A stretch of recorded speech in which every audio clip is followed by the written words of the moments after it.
In the Gospel of today's liturgy, Jesus talks to the disciples to reassure them of any fear and to invite them to be vigilant. He addresses two fundamental exhortations to them. The first is, do not be afraid, little flock. And the second, be ready. Be ready and do not be afraid. These are two key words for conquering the fears that paralyze us at times and to overcome the temptation of a passive, slumbering life. Do not be afraid and be ready.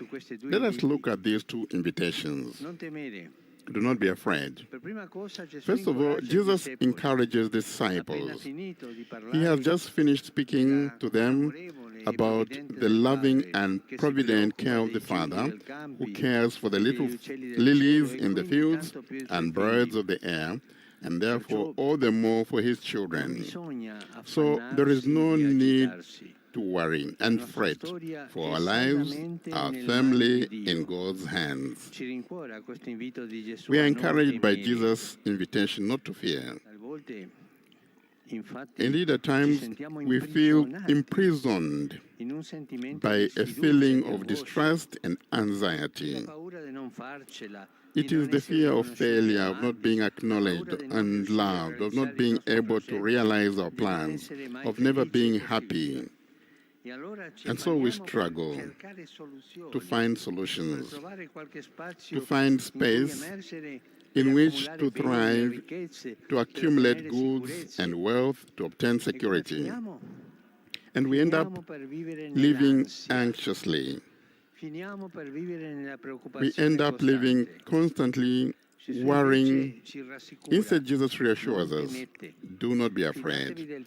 Trust in the Father who wants to give you all that you truly need.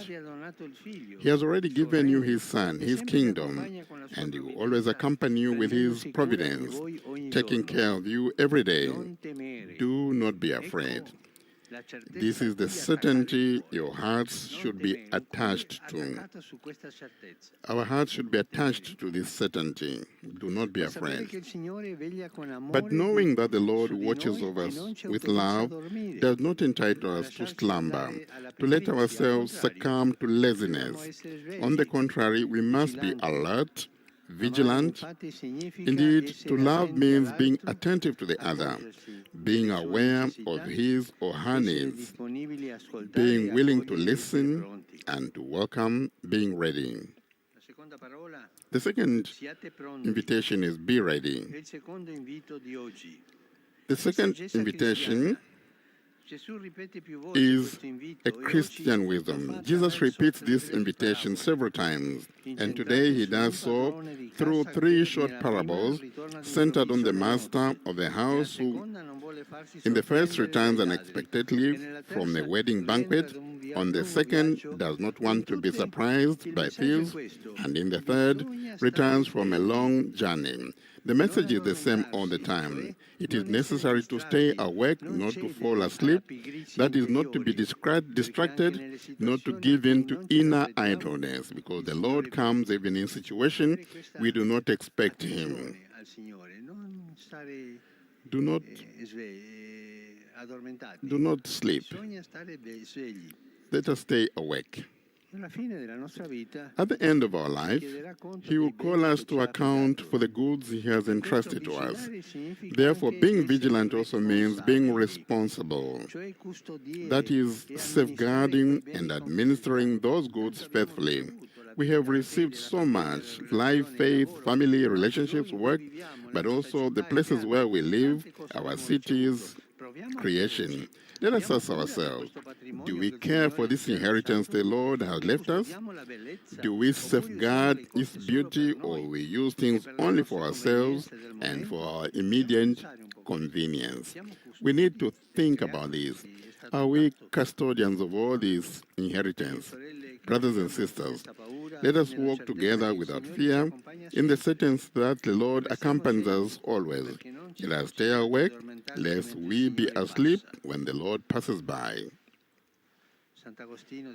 St. Augustine used to say, I am afraid, that the Lord passes and I'm not aware. That I fall asleep and the Lord passes by. Let us stay awake. May the Virgin Mary help us who welcome the Lord's visit and readily and generously said, "Here I am." The angel of the Lord declared unto Mary, Ave Maria, grazia plena, Dominus tecum, benedicta tui mulieribus, et benedictus fructus ventris tui, Iesus. Sancta Maria, Mater Dei, ora pro nobis peccatoribus, nunc et in hora mortis nostre. Amen. Ecce ancilla Domini. Fiat mi secundum verbum tuum. Ave Maria, grazia plena, Dominus tecum, benedicta tui mulieribus, et benedictus fructus ventris tui, Iesus. Sancta Maria, Mater Dei, ora pro nobis peccatoribus, nunc et in hora mortis nostre. Amen. El verbum caro factum est. Et habitavit in nobis. Ave Maria, grazia plena, Dominus tecum, benedicta tui mulieribus, et benedictus fructus ventris tui, Iesus. Sancta Maria, Mater Dei, ora pro nobis peccatoribus, nunc et in hora mortis nostre. Amen. Ora pro nobis, Santa Dei Genitrix. Ut digni efficiamur promissionibus Christi. Gratiam Tua, quesumus Domine, mentibus nostris infunde, ut angelo nunziante, Christi Filii Tui, incarnationem coniovimus, per passionem eius ad crucem, a resurrectionis gloriam perducamur, per Christum Dominum nostrum. Amen. Gloria Patri et Filio et Spiritui Sancto. Sicut erat in principio et nunc et semper et in saecula saeculorum. Amen. Gloria Patri et Filio et Spiritui Sancto. Sicut erat in principio et nunc et semper et in saecula saeculorum. Amen. Gloria Patri et Filio et Spiritui Sancto. Sicut erat in principio et nunc et semper et in saecula saeculorum. Amen. Pro fidelibus defuntis, requiem aeternam dona eis Domine. Et lux perpetua lucea Teis. Requiescant in pace. Amen. Sit nomen Domini benedictum. Ex hoc nunc et usque in saeculum. Aiutorium nostrum in nomine Domini. Qui felicit caelum et terram. Benedicat vos, omnipotens Deus, Pater et Filius et Spiritus Sanctus. Amen. just received the blessing of the Holy Father after the recitation of the Angelus in Latin. Dear brothers and sisters, I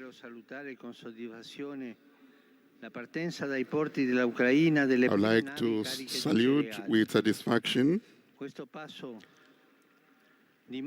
the first vessels carrying thousands of tons of corn that have left Ukrainian ports.